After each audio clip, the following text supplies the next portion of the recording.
இங்கே ஒருத்தர் ஏதோ ஒரு விதத்தில் ஒரு ஃபேக் வேர்ல்டுக்குள்ளே மாட்டிக்கிட்டாரு. இந்த வேர்ல்டு முழுக்க வெறும் டாய்ஸாக தான் இருக்கும். ஸோ இப்போன்னு பார்த்தா அந்த இடத்துல ஒரு எமர்ஜென்சி அலாரம் அடிக்க ஆரம்பிக்குது. ஸோ அப்போ தான் அவர் மேலே பார்க்குறாரு, அங்கே ஒரு நியூக்ளியர் பாம்பை வெடிக்கிறதுக்காக ரெடி பண்ணிட்டு இருக்காங்க.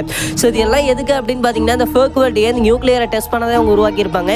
ஸோ அந்த இடத்துல தான் இப்போ இவரும் மாட்டிக்கிட்டாரு. ஸோ இது தெரியாமல் அந்த இடத்துல சில ஆர்மிஸ் வராங்க. அந்த ஆர்மிஸ் இந்த அலார சத்தத்தை கேட்டு அங்கேருந்து தப்பிச்சு போக ஆரம்பிக்கிறாங்க.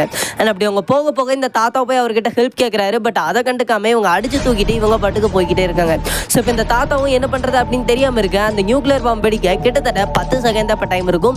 ஸோ அவர் வீட்டுக்குள்ளே நம்ம மறைய ஏதாவது இடம் இருக்கா அப்படின்ற மாதிரி தேடிட்டு இருக்க ஒரு ஃப்ரிட்ஜ் அவர் பார்க்குறாரு. ஸோ அவர் அந்த ஃப்ரிட்ஜுக்குள்ள இருக்கிற எல்லா பொருளையும் எடுத்து வெளியே போட்டுட்டு இப்போ அந்த ஃப்ரிட்ஜுக்குள்ளே போய் உட்காந்துக்கிறாரு. ஸோ அதே டைமில் அந்த அலாரமும் கடைசியில் கட்டாகி அந்த நியூக்ளியர் பாம்பும் வெடிக்க ஆரம்பிக்குது. ஸோ அப்படி வெடிச்சு கொஞ்சம் நேரத்தில் நார்மலாக தான் இருக்கேன். கொஞ்ச நேரம் ஆனதுக்கப்புறம் அந்த இடம் ஃபுல்லாக ரொம்பவே வெடிச்சு செத ஆரம்பிக்குது. அண்ட் இப்போ அந்த டவுனை அப்படியே புரட்டி போட்டுருது. ஸோ இப்போ அந்த காரில் தப்பிச்சு பண்ணவங்க ரொம்பவே ஸ்பீடாக போயிட்டு இருக்காங்க. பட் அவங்களால இதிலிருந்து தப்பிக்க முடியல. அவங்களும் அதே இடத்துல வெடிச்சு சிதறிடுறாங்க. ஸோ இப்போ இந்த ஃப்ரிட்ஜ் பார்த்தீங்கன்னா பல தடவை உருண்டை கீழே வருது. ஸோ இப்போ ஃபைனலி அந்த தாத்தாக்கு எதுவுமே ஆகாமல் அவர் அதிலிருந்து தப்பிச்சிடுறாரு.